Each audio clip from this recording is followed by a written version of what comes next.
Good morning everyone.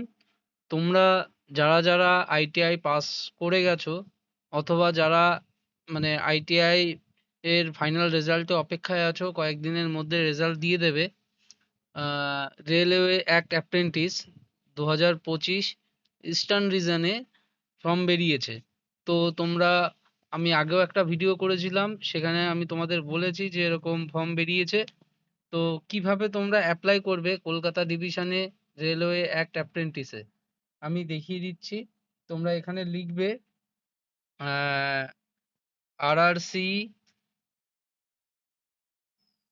Kolkata ER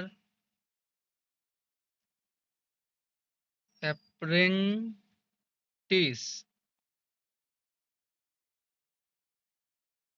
একটু wait করবে।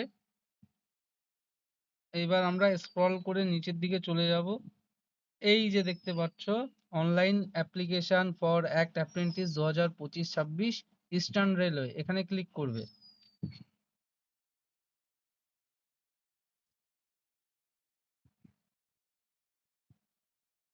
তারপর তোমাদের সামনে এই যে খুলে যাবে railway recruitment sell eastern railway 56 AR Avenue Kolkata 7,12,000। এবার দেখতে পাচ্ছ তোমরা এখানে দেয়া রয়েছে সমস্ত কিছু, যে schedule dates, activity, publish notification 31/7/2025।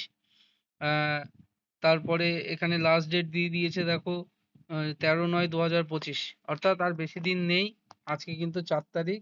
আমরা কিভাবে অ্যাপ্লাই করব দেখো, একদম ফর্মের নিচে দেখো লেখা রয়েছে অলরেডি রেজিস্টার্ড আর নিউ রেজিস্ট্রেশন। আমরা নিউ রেজিস্ট্রেশনে ক্লিক করব। নিউ রেজিস্ট্রেশনে ক্লিক করার পর আমরা দেখো নিচে চলে যাব স্ক্রল করে। এখানে তোমার সবকিছু দেয়া রয়েছে কিভাবে তোমাদের উম, আহ, ছবি টবি আপলোড করবে, এই সমস্ত যাবতীয় যা কিছু। এইবার নিচে দেখো লেখা রয়েছে click to further, processed further, এখানে আমরা ক্লিক করব। এখানে ক্লিক করার সঙ্গে সঙ্গে দেখো আমাদের একটা ফর্ম ভরে যাবে, চলে আসবে।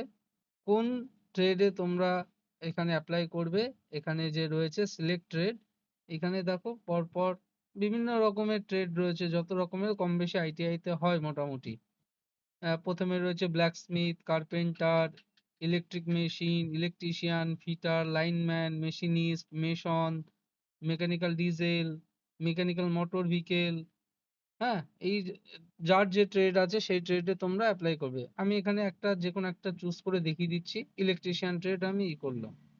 তারপরে দেখো এখানে ক্যান্ডিডেট নেম, তারপরে father's name, mother's name, date of birth, community যদি তোমরা এসসি এসটি ওবিসি ইডব্লিউএস হয়ে থাকো সেটা দেবে। তারপর তুমি ফিজিক্যালি ডিসেবলড কিনা সেটা দেবে, ইয়েস অথবা নো। তারপর জেন্ডার রয়েছে, রিলিজিয়ান রয়েছে। এইভাবে তোমরা সম্পূর্ণ প্রসেসটা কমপ্লিট করে তোমরা সাবমিশন করে দেবে। মোটামুটি তোমাদের জয়নিংটা হয়ে যাবে সামনের বছর, ওই ধরো এপ্রিল মে মাসের মধ্যে তোমাদের সবার প্রসেস কমপ্লিট হয়ে যাবে। আর তোমরা জানোই যে অ্যাপ্রেন্টিস করা থাকলে রেলওয়েতে 20% রিজার্ভ থাকে। আর এখন যা অল্প ভ্যাকান্সি বেরোচ্ছে তাতে তোমাদের কিন্তু সমস্যায় যে ওপেন মার্কেটে এত কম্পিটিশন করে ঢোকা, একটা জব সিকিউর করা। তো রেলওয়ে অ্যাপ্রেন্টিস করে নিলে রেলওয়েতে পরবর্তীতে অনেক সুবিধা আছে। তাই বলবো তোমাদের যে তোমরা আর বেশি লেট করো না, তোমরা বেশি লেট করো না। লেট করলেই কিন্তু ডেটও চলে যাবে। আর আরেকটা জিনিস, যখন ইউনিটে তোমরা যাবে, ইউনিট দেখবে নিচের দিকে রয়েছে।